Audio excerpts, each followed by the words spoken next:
الله أكبر الله أكبر الله أكبر الله أكبر. أعوذ بكلمات الله التامة من غضبه وعقابه ومن شر عباده ومن همزات الشياطين وأن يحضرون. إن الحمد لله نحمده ونستهديه ونعوذ بالله من شرور أنفسنا ومن سيئات أعمالنا. من يهده الله فلا مضل له ومن يضلل فلا هادي له. وأشهد أن لا إله إلا الله وحده لا شريك له وأشهد أن محمدًا عبده ورسوله صلوات الله وسلامه عليه وعلى آله وصحبه ومن تبعهم بإحسان إلى يوم الدين. Chers frères et sœurs, qu'Allah subhanahu wa ta'ala nous facilite son adoration et qu'il nous laisse mourir avec la foi. Nous disons Alhamdulillahi Rabbil Alamin, puisqu'aujourd'hui est le dernier vendredi de 2023. C'est par la grâce d'Allah subhanahu wa ta'ala que nous avons atteint ce vendredi. Alors, notre sermon va porter comment aborder le nouvel an.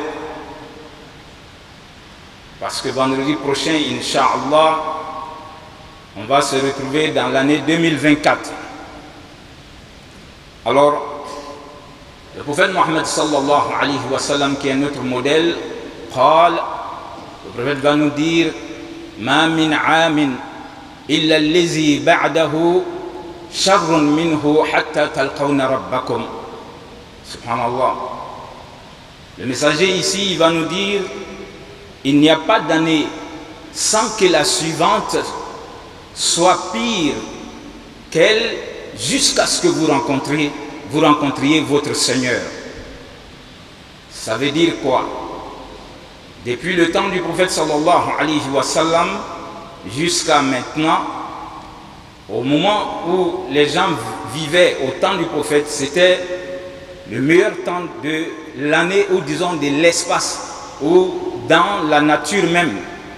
Alors chaque fois qu'on va voir une année, l'année qui va suivre sera pire que l'année qui finit. Donc comment aborder le nouvel an pour un musulman? Il faut commencer à rendre grâce à Allah subhanahu wa ta'ala qui t'a permis de te retrouver ce vendredi, puisque combien de gens qui souhaitaient être en bonne santé et venir à cette prière de vendredi, ils n'ont pas eu cette opportunité. Combien de gens qui sont alités dans les hôpitaux ou chez eux à la maison, ils sont malades. Par contre, toi, tu n'es jamais entré dans un hôpital toute l'année et tu n'es pas malade. Tu peux manger à ta faim, tu peux subvenir à tes besoins. Donc nous devons pouvoir rendre grâce à Dieu lorsqu'on est à la fin d'une année. Ça, c'est le bon comportement du croyant. C'est pourquoi Allah subhanahu wa ta'ala, il va nous dire si vous voulez dénombrer les bienfaits d'Allah subhanahu wa ta'ala, Dieu nous dit qu'on ne peut pas finir de compter ses bienfaits, chers frères et sœurs. Et il achève en nous disant Innal insana la zalumun kafur. Innal insan la zalumun kafar. C'est-à-dire l'être humain, ici Dieu nous dit que l'être humain certainement il est injuste envers lui-même et il est ingrat. Donc tu vas demander à des gens aujourd'hui, est-ce que ça va? Alors qu'il est en bonne santé, parce qu'il n'a rien en poche, c'est ce que lui va d'abord constater. Bon, ça va, mais il va ajouter le mais. Mais ça ne va pas parce que je n'ai rien en poche. Combien de gens qui sont riches, qui sont malades, qui cherchent quelqu'un pour prendre toutes leurs richesses et en compensation leur donner la santé. Donc le croyant, quand il a la fin d'une année comme ça, il rend grâce à Allah subhanahu wa ta'ala pour ce bienfait. Dieu qui t'a laissé en bonne santé, Dieu qui a voulu que tu gardes ta foi. Combien de gens qui peuvent perdre leur foi, mais Dieu t'a donné la bonne santé, il t'a donné l'aisance, il te permet d'avoir un boulot, de prendre ta famille en charge, et il a laissé ta foi avec toi, parce que quand tu perds la foi, wallahi, ce n'était même pas la peine que tu viennes dans cette vie de dunya. Donc à la fin d'une année, nous tous, nous devons pouvoir dire Alhamdulillahi Rabbil Alamin. Chers frères et sœurs, c'est petit aux yeux de l'être humain, le fait de dire cette phrase Alhamdulillah. Wallahi, cette phrase-là fait que tu plais à Allah subhanahu wa ta'ala. Parce que le prophète va nous dire Kalimatan khafifatan ala lisan, thaqilatan fil mizan, mahbubatan ila rahman. Subhanallah wa bihamdihi, subhanallah al-azim. Deux phrases qui sont faciles à réciter, qui pèsent lourdes, c'est-à-dire la récompense pèse lourde à la balance. Et ce sont des phrases qui plaisent à Allah subhanahu wa ta'ala. Alors quand on va dire de rendre grâce à Dieu, d'autres veulent, comment je dois le faire? Dire simplement subhanallah wa bihamdihi, subhanallah al-azim. Ça c'est long pour toi, dis simplement alhamdulillahi rabbil alamin. Le prophète qui n'avait pas de péché, pour chaque circonstance, chers frères et sœurs, lui rendait grâce à Dieu. Et donc, nous, à la fin d'une année, on doit pouvoir le faire parce que souvent on oublie de le faire. Sinon, dans chaque circonstance, le prophète, il aimait rendre grâce à Allah subhanahu wa ta'ala. Quand il se couchait, quand il se réveillait. Donc, une manière de dire qu'il faut rester constamment en train d'invoquer Dieu. Parce que si tu sais le faire, tes invocations vont intercéder pour toi auprès de Dieu. Subhanallah. Donc, le prophète sallallahu alayhi wa sallam va le dire dans un hadith. Inna alladhina tazkuruna bi jalalillahi min tasbihihi wa tahmidihi wa tahlilihi tata'attaf hawla al-arsh lahunna ad-dawi kad-dawi an-nahl ala yuhibbu ahadukum an yakuna lahu ala yuhibbu ahadukum an yazalu lahu shay'un 'inda Allah yazkur bihi. Rendi sallallahu alayhi wa sallam, ce que nous allons faire comme invocation dans les tasbih, tahmid et takbir, nos tasbih, c'est-à-dire nos invocations, nos invocations de Dieu vont monter jusqu'au trône d'Allah subhanahu wa ta'ala et ils vont avoir des bourdonnements autour du trône de Dieu. Donc, qu'est-ce qui se passe? Alors, lorsque tu dis Subhanallah, Alhamdulillah, Allahu Akbar, rendis que ça monte jusqu'au trône de Dieu. Et ça va bourdonner au trône d'Allah en invoquant ton nom. Et le prophète dit, qui parmi vous ne souhaiterait pas que quelque chose soit près de Dieu en train d'invoquer son nom? Donc quand toi tu fais Subhanallah, Alhamdulillah, Allahu Akbar, ça monte jusqu'au trône de Dieu. Alors Dieu lui-même le sait. Alors ton tasbih va dire, ça c'est le tasbih de un tel, fils de un tel. Donc ton nom et le nom de tes géniteurs sont évoqués si toutefois tu es en train d'invoquer Dieu, de glorifier Dieu. Alors c'est fait jusqu'à la fin des temps, chers frères et sœurs. Une manière de dire que ce n'est pas simplement à la fin des temps qu'il faut attendre pour rendre grâce à Dieu. Allah subhanahu wa ta'ala il nous dit, la in shakartum la azidannakum wa la in kafartum inna adhabi la shadid. Sachez que chaque fois que je ferai du bien pour vous, lorsque vous savez reconnaître mes bienfaits, alors je vous augmenterai. Et si vous êtes incrédule, vous êtes ingrat pour mes bienfaits, alors Dieu dit, sachez aussi que mes tourments sont douloureux. Et ça va t'attendre sûrement le jour de la résurrection. Donc, deuxième acte à poser lorsqu'on est à la fin d'une année, chers frères et sœurs, c'est de faire un repentir sincère. Il faut se repentir entre toi et Allah subhanahu wa ta'ala. Parce que combien de péchés nous avons commis, chers frères et sœurs. D'autres on l'a fait sciemment, d'autres on l'a fait en cachette. Donc, lorsque Dieu te permet de voir 12 mois passer dans ta vie, alors tu te retrouves à la fin d'une année, c'est comme si Dieu te donnait l'opportunité de te racheter, de te repentir entre toi et Dieu. Et Dieu aime ceux qui savent se repentir.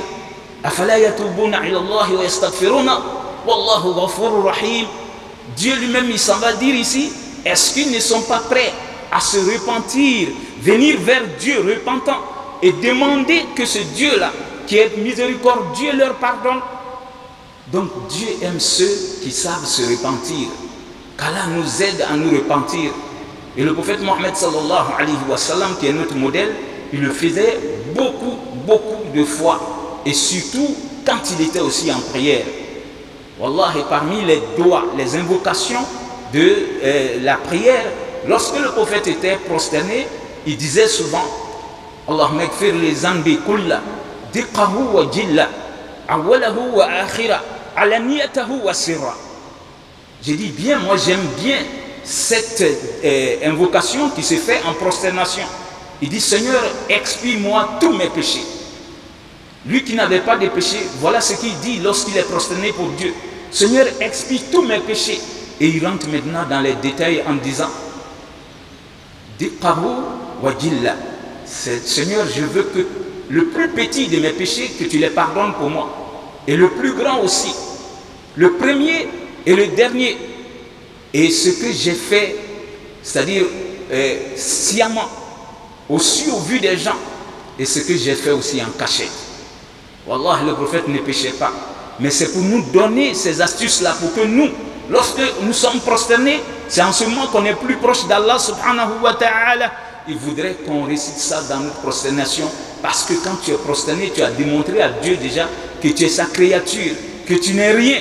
Dieu t'a créé pour l'adorer, et donc tu es d'accord que c'est lui seul qui peut pardonner les péchés. C'est pourquoi tu lui demandes de te pardonner tes péchés, le plus petit, le plus grand, ce qui a été fait aussi au vu des gens, ce qui a été fait en cachette, ce qui a été fait, c'est-à-dire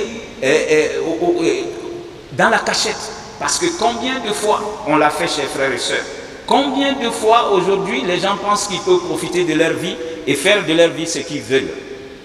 Donc Allah subhanahu wa ta'ala aime ceux qui se repentissent. C'est pourquoi chaque fois il va nous inviter au repentir.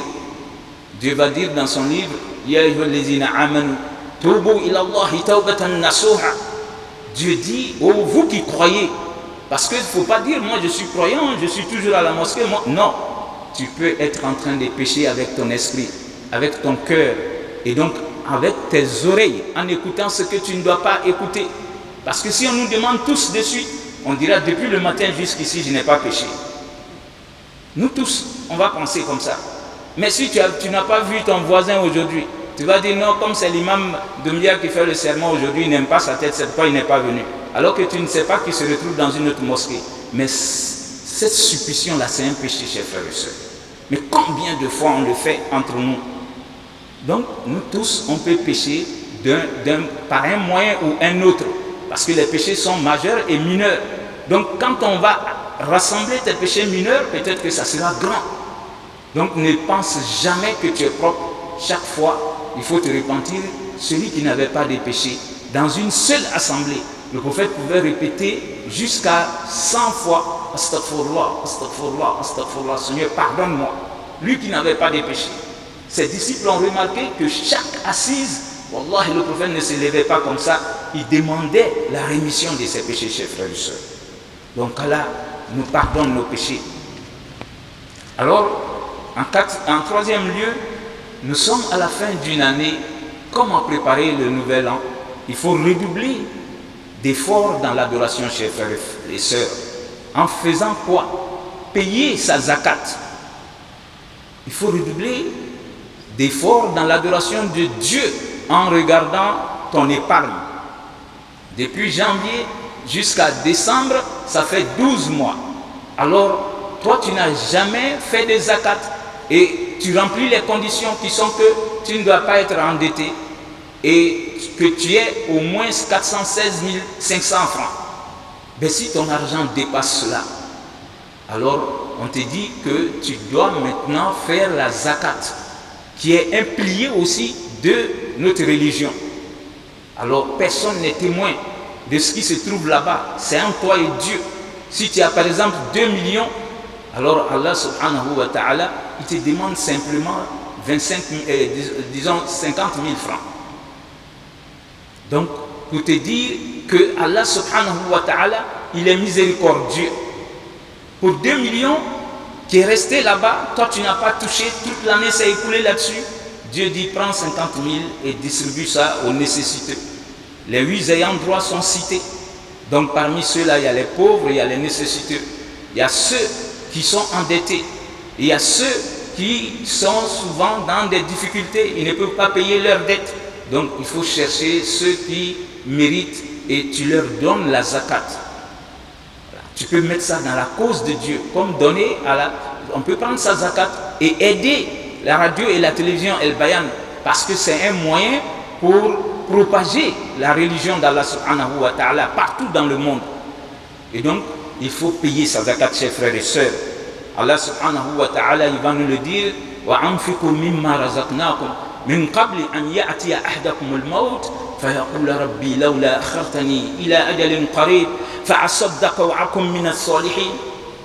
Ah, Dieu nous dit, dépensez alors de ce que je vous ai confié, ce que je vous ai donné, et faites-le avant que la mort ne vienne saisir l'un d'entre vous et qui dise, Seigneur, donne-moi un petit temps pour que je puisse faire beaucoup de sadaqa. Alors que lorsque l'heure de Dieu a sonné, alors il n'y a plus de regret, il n'y a plus de repentir lorsque on a tiré l'âme déjà. Donc c'est maintenant qu'il faut se raviser, chers frères et sœurs. Parce que la zakat est le dû des pauvres dans la richesse que Dieu t'a donné pour voir. Est-ce que toi tu auras pitié de ces créatures? Wallahi, tu as eu la richesse sans que tu ne demandes à Dieu. Il faut méditer sur ça souvent. Ce que toi tu as eu là, tu n'as rien donné à Dieu pour qu'il te donne la richesse. Et donc chaque fois que tu as la fin d'une année, que ce soit l'année grégorienne ou l'année égérienne, il faut tout le temps prendre le temps et dire qu'il est temps maintenant que je donne à Allah subhanahu wa ta'ala. Et ceux qui savent donner leur zakat, Dieu les bénit dans cette vie, il met la baraka dans leur avoir et le jour de la résurrection, tu auras le paradis facilement, chers frères et sœurs. Donc il faut payer sa zakat. Il faut accomplir aussi ces prières quotidiennes à l'heure en congrégation, surtout si vous êtes un homme. Si vous êtes un homme, ne priez pas seul à la maison. Surtout quand vous entendez l'appel à la prière du muezzin. Le prophète dit, quand tu pries sans raison valable seul à la maison, un homme, ta prière ne sera pas exaucée. Il faut que tu te déplaces pour aller au quartier, c'est-à-dire à la mosquée du quartier. Alors quand tu es au plateau ici, tu peux entendre l'appel, quitte ton bureau, ferme ton commerce, viens faire tes 5 prières et ainsi Dieu, il va mettre la baraka dans ce que tu es en train de faire. Wallahi, la prière, Dieu, il y tient tellement, il va nous dire Hafizu ala salawati wa salati al-wusta wa qumu lillahi qanitin. Dieu nous dit veillez sur la prière, surtout la prière médiane qui peut être la prière de Asr ou la prière de Subh. Dieu ne voudrait pas qu'on manque surtout à cette prière-là parce qu'il y a plus d'anges en ce moment. Donc Dieu nous dit soyez humbles vis-à-vis de votre Seigneur. Allah aime ceux qui vont faire la prière. Et le prophète il va nous dire sallallahu alayhi wa sallam inna awwala ma yuhasab bihi ibn adam yawm al-qiyamah as-salat. Donc le prophète nous dit la première des choses pour ceux dont on va te prendre en compte le jour de la résurrection, c'est la prière. C'est ta prière qu'on va regarder d'abord quand tu vas arriver chez Dieu. Alors si elle est bien faite, en ce moment tu seras sauvé. Si elle a été une prière valide, acceptée par Allah, alors tu seras sauvé, chers frères et sœurs. Mais si ta prière n'a pas été valide, elle a été invalide, alors Dieu ne regardera plus ton jeûne, ni ton pèlerinage, ni les autres actes que tu as eu à poser pour avoir son agrément. Donc c'est pour cette raison que vous et moi, je nous encourage à faire attention à la prière. Peut-être que l'année qui s'achève, tu n'as pas pris la prière au sérieux. Wallah, Dieu te donne encore une opportunité pour que tu te dises, en cette année qui va débuter, je vais faire mes prières en congrégation. Alors, qu'est-ce qu'il faut faire en plus? Il faut multiplier ces actes d'adoration surrogatoire. Quand tu pries, il faut faire des prières surrogatoires. Quand tu jeûnes, tu fais des jeûnes surrogatoires. La zakat, tu dois payer. Ensuite, tu donnes la sadaqa, c'est-à-dire le sacrifice, avoir pitié des nécessités. Alors, tu as déjà fait le pèlerinage, il faut aller faire la umrah. Pourquoi? Ces actes surrogatoires, le jour de la résurrection, Allah subhanahu wa ta'ala, quand on va regarder tes actes d'adoration qui sont obligatoires, et qu'on trouvera qu'il y a d'autres qui n'ont pas été exaucés, comme la prière, Dieu, il aura pitié de son serviteur. Parce que ce jour-là, il n'y a plus de prière. Il va dire, regardez s'il faisait des prières surrogatoires, s'il donnait des zakats surrogatoires, s'il allait faire la umrah pour son pèlerinage qui n'a pas été exaucé, ainsi de suite. C'est pourquoi il faut multiplier aussi les actes surrogatoires pour que le jour de la résurrection, Allah, par sa grâce, qu'il fasse remplacer les obligatoires non exaucés par les surrogatoires que nous avons posés, que nous avons donnés à Allah dans cette vie de dunya, chers frères et sœurs. Alors, en quatrième lieu, il faut méditer sur la mort, chers frères et sœurs. Et souvent, on n'aime pas qu'on parle de la mort. Alors que lorsque tu vois 12 mois, wallah, il faut avoir l'habitude de méditer sur le jour où toi tu vas quitter cette vie de dunya. Dieu, il nous invite à cela. Ya ayyuhallazina amanu, ittaqullah. Ya ayyuhallazina amanu, Dieu nous dit de craindre Allah subhanahu wa ta'ala. Wattaqu yawman turja'una fihi ila Allah, thumma tuwaffa kullu nafsin ma kasabat wa hum la yuzlamun. Allah nous dit, craignez le jour où vous allez revenir vers votre Seigneur. Et ce jour-là, personne ne sera lésé. Il y aura un jugement équitable de la part d'Allah subhanahu wa ta'ala. Tu n'as pas besoin d'avocat pour te soutenir. Tout a été fait en présence de Dieu. Il y aura un jugement équitable. Dieu nous dit de craindre ce jour-là, le jour où toi tu vas quitter cette vie de dunya et personne ne va t'accompagner et tu vas te présenter à ton Seigneur. Donc, il faut souvent se souvenir de la mort. Le prophète l'a dit, aksiru dhikr al-maut, fa innahu yamhasu az-zunub wa yuzhidu fi dunya. Fa in zakartumuhu fil ghina hadama wa in zakartumuhu fil faqr ardakum bi aishikum. Ou comme qala Mustafa sallallahu alayhi wa sallam. Il nous dit, souvenez-vous fréquemment de la mort. Si vous savez le faire, Allah subhanahu wa ta'ala expie vos péchés. S'asseoir et dire, un jour moi je dois partir, un jour je vais quitter cette vie de dunya. Le prophète dit, si tu as l'habitude de le faire, ça expie tes péchés, parce que toi-même tu auras peur et tu vas demander pardon à Dieu avant que les gens ne viennent prier pour toi et dire que ouais, rassembler les gens pour venir lire le Coran. Mais moi-même de mon vivant, qu'est-ce que j'ai fait pour que Dieu ait pitié de moi? C'est ce qui est là. À la fin d'une année, ce n'est pas simplement la fin de l'année. Souvent il faut s'asseoir après une prière, prendre ne serait-ce que 5 minutes et voir, est-ce que je suis prêt à partir? Est-ce que moi je suis prêt? Et donc, comment on s'apprête, chers frères et sœurs? Alors, il faut préparer son linceul. Prends ton propre argent. Tu as pris le temps de travailler. Le travail, Dieu l'aime. Tu as eu un bon salaire qui est propre. Alors, prends ton salaire et paye ton linceul. Montre cela à ta femme pour dire que le jour que je décède, avant que les gens n'amènent des linceuls dont je ne sais pas la provenance, voilà mon linceul. Wallah, et quand tu as ton linceul dans ton placard, chaque fois que tu veux t'habiller et que tu vois ça, tu commences à minimiser tout ce qui t'entoure. C'est quoi le prophète dit, ça expie les péchés. Tu vas dire astaghfirullah. Et ça va te faire quelqu'un de humble, tu vas te suffire de cette vie. C'est-à-dire, ce que Dieu t'a donné, tu vas te contenter de cela. Donc tu seras content avec ce que Dieu t'a donné. Tu ne vas pas envier quelqu'un. Parce que combien de gens qui sont riches, combien de rois, combien de présidents, lorsqu'ils meurent et qu'on va les coucher devant tout le monde, tout ce qu'il a amassé reste derrière lui ici. Et tu comprends que cette vie de dunya, elle est éphémère et elle n'est rien, chers frères et sœurs. Ce n'est qu'un passage pour voir si on va se comporter bien ou pas. Donc, il faut préparer son linceul.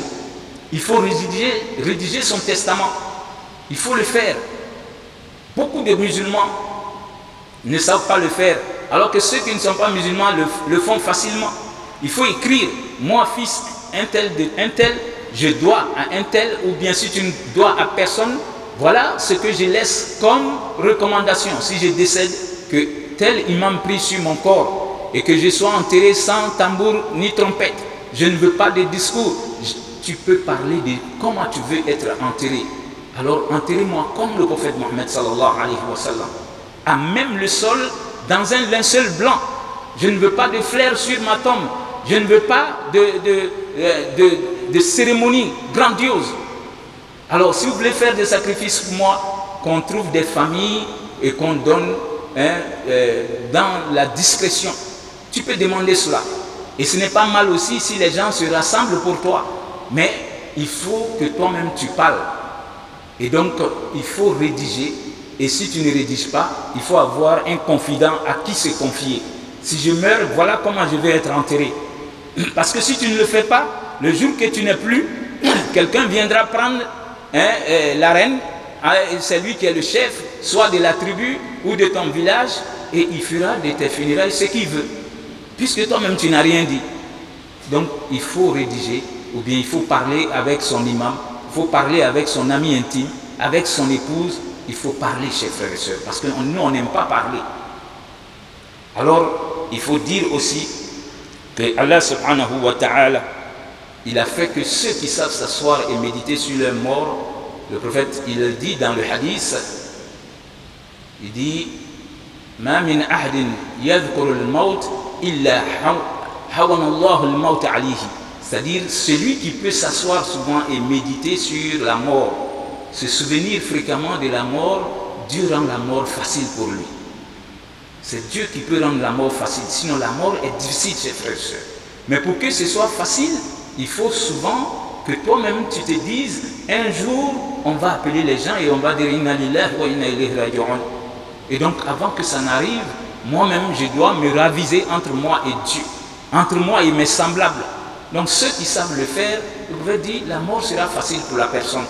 Parce que lui au moins, il se dit que ça viendra tôt ou tard.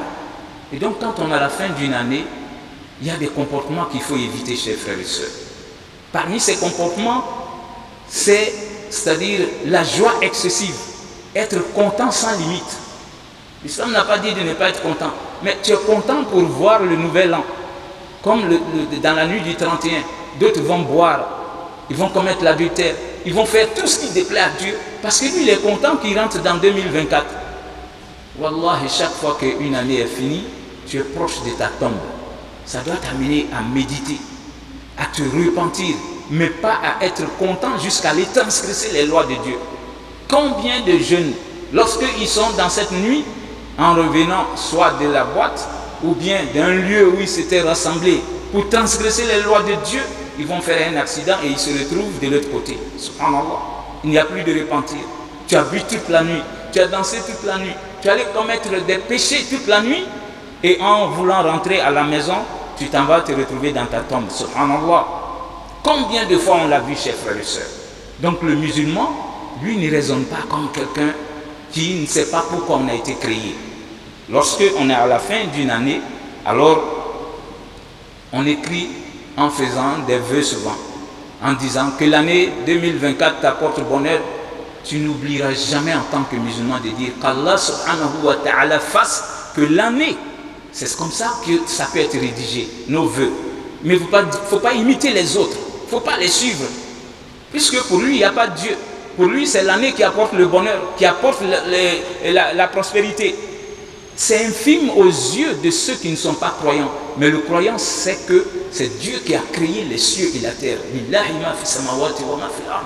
Donc les cieux et la terre, le temps dépend de Dieu. C'est pourquoi quand il pleut, il ne faut pas insulter le temps. Ce sale temps-là ne m'a pas permis de sortir. Le prophète dit qu'il faut éviter cela parce que c'est Dieu qui a créé le temps.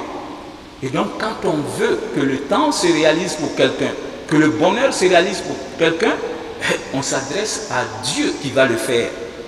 En disant qu'Allah subhanahu wa ta'ala fasse que l'année 2024 t'apporte bonheur, prospérité. N'oubliez jamais de vous adresser à Dieu. Quand tu t'adresses à quelqu'un en faisant des vœux, sans dire Inch'Allah, ben ça ne va pas se réaliser parce que toi tu veux simplement que ça se fasse. Alors qu'il y a le créateur des cieux et de la terre, chers frères et sœurs. Donc il faut éviter aussi de causer du tort aux gens. Combien de gens qui vont aller acheter des pétards, les jeter dans le quartier, causer du tort aux gens parce que toi tu es content, tu vois un nouvel an. Mais tu ne sais pas que c'est en 2024 que tu peux être enterré. Si on te disait ça, peut-être que tu allais rester en train de pleurer déjà. Tu n'allais jamais causer du tort à tes voisins. Ils vont prendre combien de jours en train de le faire? Jeter des pétards. Et souvent, il y a des malades dans le quartier. Il y a des gens qui dorment. On s'en fout de tout ça. Wallah, et souvent, c'est dans nos quartiers musulmans que ça se passe. Et souvent, c'est des musulmans qui vont acheter ça. Et les jeunes viennent payer avec eux. Et lui, il se dit qu'il est en train de faire l'argent. Wallahi, l'argent, Dieu va nous demander comment on l'a eu et comment on l'a dépensé. Donc, Allah ait pitié de nous, qu'il fasse qu'on puisse finir cette année en bonne santé et en foi. Allahu Akbar. Allahu Akbar. Allahu Akbar. Allah.